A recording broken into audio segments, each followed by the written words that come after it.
Hello everyone, this is the Final Bosman, and on today's episode, I am a rock god.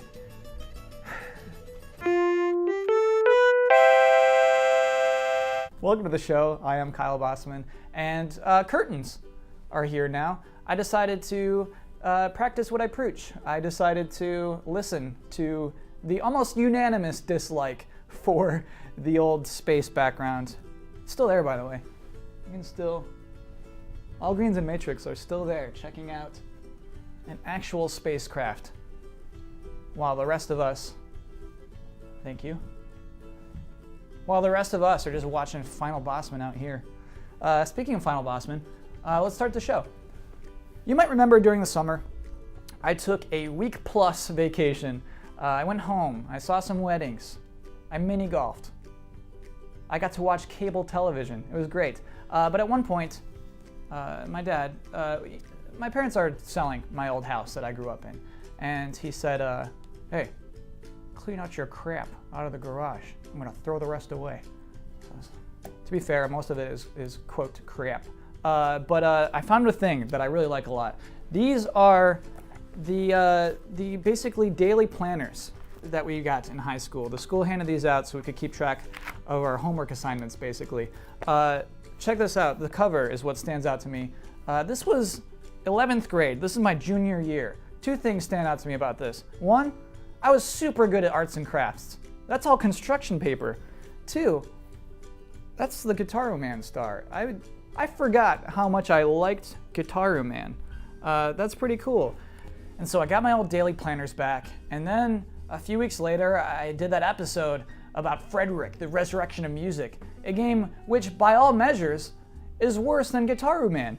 And so I felt, you know what, it's time to play Guitar Man. And hard to find. After a fruitless and extensive search at local LA game stores and one fruitful and expensive trip to Amazon.com, I've been finally reunited with Guitar Man. And so, today's episode, Guitar Man is great, nostalgia glasses, or very practical contact lenses. I want to show you one more thing about this daily planner. I want to show you October 26th. Really funny thing here. 3th anniversary, PS2. I used to celebrate console anniversaries. I used to take out all the games I had for that console, play a variety of them, and celebrate that console's existence on that day. What's weird is I can't find any anniversaries I had with girlfriends, which is crazy because I must have had dozens of girlfriends. But I don't celebrate console anniversaries anymore. That's not like a part of me, which is a strange feeling. And so I can acknowledge nostalgia is definitely an influence on why I would love Guitar Man so much. And so for this conversation to continue, I gotta rip that meat from the bone. We gotta talk about Guitar Man without talking about how much I love it, right? Let's talk about it as a game. Look at this game. This is a music dueling game. And I feel like there's enough music dueling games for that to be a genre. Look, you got 2 health bars. You got like 3 phases. You know, when you're attacking, you use the left analog stick to travel along this path. You press circle at the right times. When you're defending, you gotta just hit these buttons at the right time. And there's also charging, which will build your life up. Controlled the same way as attack phases. There it is. That's what that game is. What's been interesting about playing Guitar Man again is that there's a lot of things in this game that I've talked about over the last year on this show that I love about video games. There's a lot here. It's all reinforced within this game. First and foremost, the story is important in Guitar Man. Meaning, I realize when I say story is important, a lot of people say, no, come on, man, video games are about fun, not story. In this case, the story leads to the game being more fun. That's always how I feel about it. Guitar Man does some things that should be really simple. Every video game should do these. A lot of these games F it up. The most important thing when telling a story is that your main character should change from the beginning of the story to the end of the story. If your character doesn't change, the audience should have a different understanding of that character. That should be, otherwise why are you telling a story? That's number one thing. A lot of games don't do that. Another thing, why are we learning about this character? Why this person? Why is this the only person we can hear about? Guitar Man establishes that within the first 3 levels. Great, thank you. I guess I'm sour about this right now because of Destiny, and I ragged on Destiny last week already for its crummy story, but I've now seen the end of its story, or at least the story you paid $60 for. And in the end, you learn your character did not matter at all. When people say, the story in Destiny, I don't really like it, here's what you can just say, your character doesn't matter in that story, and that's the reason why it's not a good story. You are just one of many guardians. That world doesn't need you. Your friends could have easily beaten that last boss without you. They don't need you. The tagline for Destiny is become legend, and somehow they've created a world in which it is impossible to become legend. There's too many of you. You don't matter. You become a legend in Guitar Man. Another thing I really like about what Guitar Man does is what I always love is story and game feeding into each other and building off each other. And it will mix up its format to make the story more interesting, you more invested, you caring more about hitting the circle button at the right time. Take for instance this level right here. I talked earlier about the 3 phases of Guitar Man. There's no 3 phases in this level. This level is only defense. You're in space, and there's a space shark chasing you. And that leads to more anxiety. You want to be able to attack, but you can't. This level right here, you can't transform yet, and so you have to scramble and dodge, and then when you finally do get your Guitaru, and you finally see U1 turn into Guitaru Man, you're pumped. Every other stage up to this point has led to the excitement and enjoyment of this moment. That's an incredible thing. This level right here, good lord, this was probably the most resounding memory to me from this game, but replaying it solidified to me what makes Guitar Man great.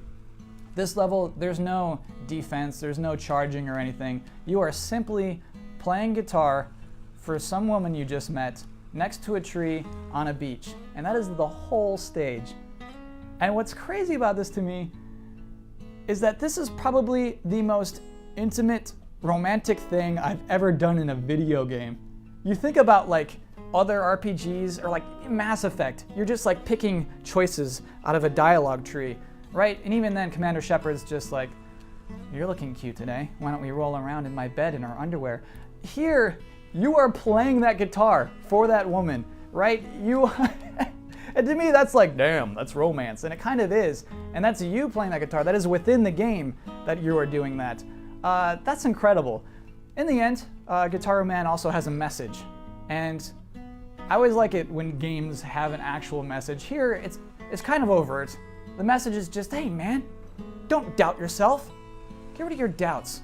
There's no such thing as fate. Just go for it. Just go for it. I'm gonna go for it.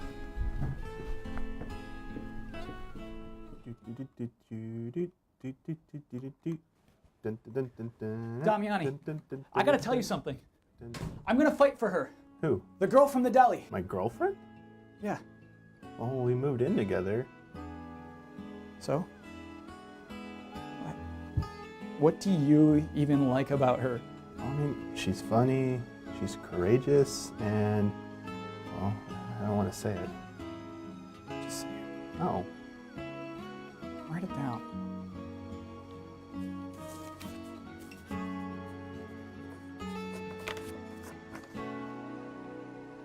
Oh, gross. Hey. Okay, that doesn't matter. None of that matters. All right? Because I believe in myself, and I'm gonna win her over, and she will be my girlfriend. You need to stop.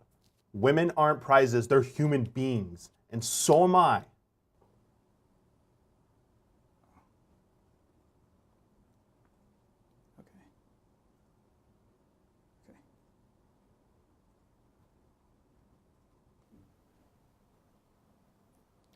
Hey, Blood, I had a question for you too.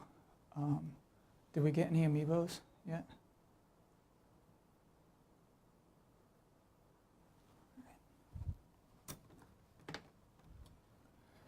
Did you want this left open or just leave it open?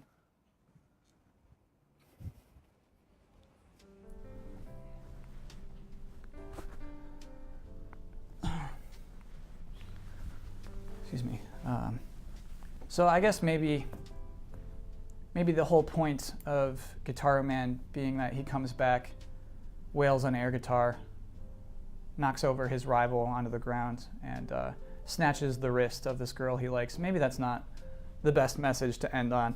But it concludes the story. At that point, we have seen an evolution of the character from this to this, and we, the player, were responsible for that. And for that reason, it's stupid, but it's still powerful. Final verdict, Guitar Man 10.0. In parentheses, better than Frederick. Oh, God damn it, Chopin! That's the episode for this week. If you're on Twitter, you can find me at Kyle Bosman. I'll be back here next Wednesday. Hope to see you then. Thanks for watching.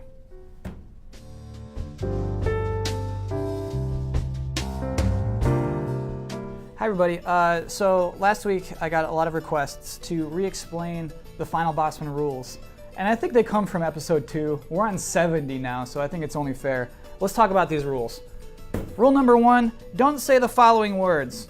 This one, oh my gosh, we're not even gonna get into this one. I am allowed to say cool now, after an episode titled Too Cool for Titanfall, in which I bravely stood against Titanfall hype. I had to take cool back, it was too hard not to say. And of course I am allowed to say Mr. Mime because that curse has been broken. Number 2, don't touch your nose. Let me explain this. I have a bad habit of touching my nose anxiously, and that rule is there to prevent that. It is not there to prevent face palms. If I face palm and touch the side of my nose, that's not a nose touch. Get real. Also, there was someone who said I touched my nose last week. I gotta see evidence. I gotta see the nose getting pushed from force of a finger if I'm gonna count that as a nose touch. Of course, that is why Matrix and All Greens are on the spaceship. Okay, and then number 3, this is the weirdest one, which is actually the most important to me. When possible, talk about every game in the present tense. So, why that rule exists? It's because I feel like we move on from games pretty quickly. When someone says they've played Watch Dogs, they say, Watch Dogs was boring. No, Watch Dogs is boring.